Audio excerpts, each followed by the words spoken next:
నాకు మొరపెట్టుము నేను నీకు ఉత్తరమిచ్చెదను. నీవు గ్రహింపలేని గొప్ప సంగతులను, గూఢమైన సంగతులను నీకు తెలియజేసెదను. ప్రియ దేవుని ప్రజలారా, ఇర్మీయా రాసిన గ్రంథము 33వ అధ్యాయం 3వ వచన భాగాన్ని మనం గమనించినట్లయితే, నాకు మొరపెట్టుము నేను నీకు ఉత్తరమిచ్చెదను అని పరిశుద్ధమైన బైబిల్ గ్రంథం సెలవిస్తుంది. దేవునికి మనం మొరపెట్టాలి. మనకొచ్చే సమస్యలను బట్టి మనము పారిపోకుండా దేవునికి ఏ విధంగా మొరపెడితే ఆయన మనకు జవాబు ఉత్తరం ఇస్తాడో ఈ వీడియోలో నేను మీతో పంచుకోబోతున్నాను. చాలామంది పరిశుద్ధమైన బైబిల్ గ్రంథంలోని ప్రజలు దేవునికి ప్రార్థన చేసి మొరపెట్టి వారు దేవుని యొద్ద సమాధానము, స్వస్థత, విజయాన్ని పొందుకున్నట్లు మనకు లేఖనాలు సెలవిస్తున్నాయి.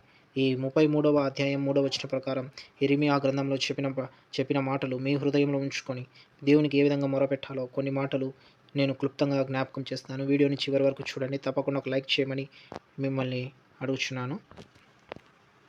కీర్తనల గ్రంథం 4వ కీర్తన 1వ వచనం. నా నీతికి ఆధారమగు దేవా, నేను మొరపెట్టునప్పుడు నాకు ఉత్తరమిమ్ము.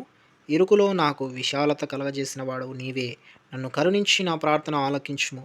నా నీతికి ఆధారమగు దేవా. ఇక్కడ దేవుణ్ణి మనం ఆధారం చేసుకొని మొరపెట్టినప్పుడు ఆయన మనకు ఉత్తరమిచ్చే దేవుడుగా పరిశుద్ధమైన లేఖనాలు సెలవిస్తున్నాయి. మనం దేవుణ్ణి ఆధారం చేసుకొని మొరపెట్టాలని మీతో నేను మనవి చేస్తున్నాను. అలాగే 30వ కీర్తన 8వ వచన భాగంలో చూడండి. యెహోవా, నీకే మొరపెట్టితిని, నా ప్రభువును బతిమాలుకొంటిని. దేవునికే మనం మొరపెట్టాలి. ఆయనను మాత్రమే బతిమాలుకోవాలి. అప్పుడే ఆయన మన ప్రార్థనకు, మన మొరకు సమాధానం ఇచ్చే దేవుడు, జవాబిచ్చే దేవుడుగా ఉన్నాడు. 34వ కీర్తన 6వ వచన భాగాన్ని చూడండి.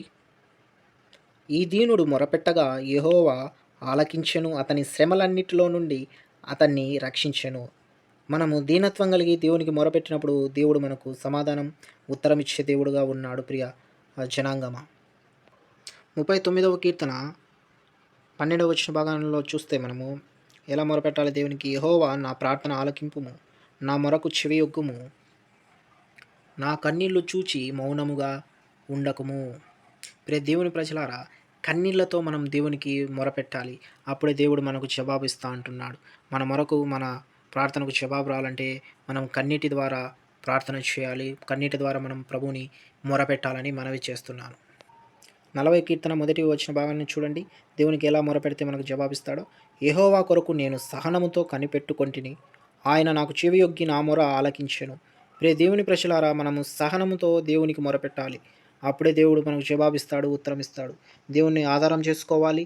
ప్రభువును మనం బతిమలాడుకోవాలి. దీనత్వంతో మొరపెట్టాలి. కన్నీళ్లతో ప్రార్థన చేయాలి. సహనం కలిగి దేవునికి మొరపెట్టాలి. అప్పుడే దేవుడు మనకు ఉత్తరమిస్తాడు, జవాబిస్తాడని నేను మీతో మనవి చేస్తున్నాను. ఇంకా మనం ఏ విధంగా దేవుని మొరపెట్టాలో, ఏ విధంగా మనం దేవుని వద్ద నుంచి జవాబు పొందుకోవాలో కొన్ని మాటలు మీకు జ్ఞాపకం చేస్తాను.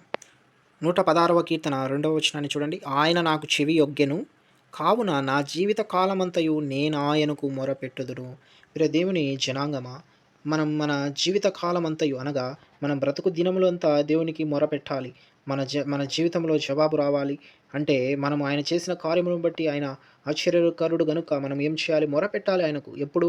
మన జీవితం ఉన్నంత వరకు ఆయనకు మొరపెట్టాలి. మనం సజీవులము కాబట్టి సజీవుడైన దేవునికి మన జీవిత కాలమంతయు మొరపెట్టాలి. అప్పుడే మనకు సమాధానము, శాంతి, నెమ్మది, ఉత్తరం దేవుడు అనుగ్రహిస్తానని తన మాటల ద్వారా మనవి చేస్తున్నాడు. అలాగే చివరిగా ఒక్క మాటను మీతో నేను పంచుకొని ఈ మెసేజ్‌ను ముగిస్తాను.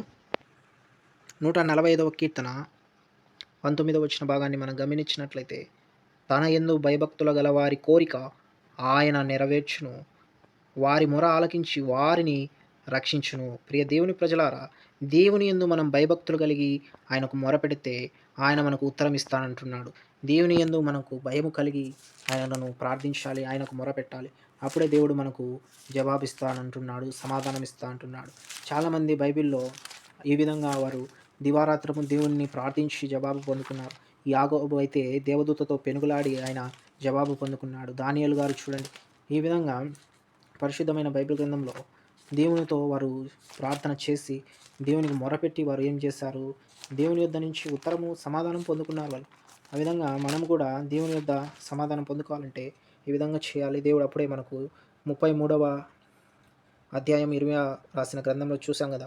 నాకు మొరపెట్టుము, నేను నీకు ఉత్తరం ఇచ్చేదను. నీవు గ్రహింపలేని గొప్ప సంగతులను, గూఢమైన సంగతులను నీకు తెలియజేతును అని దేవుడు చెప్పాడు.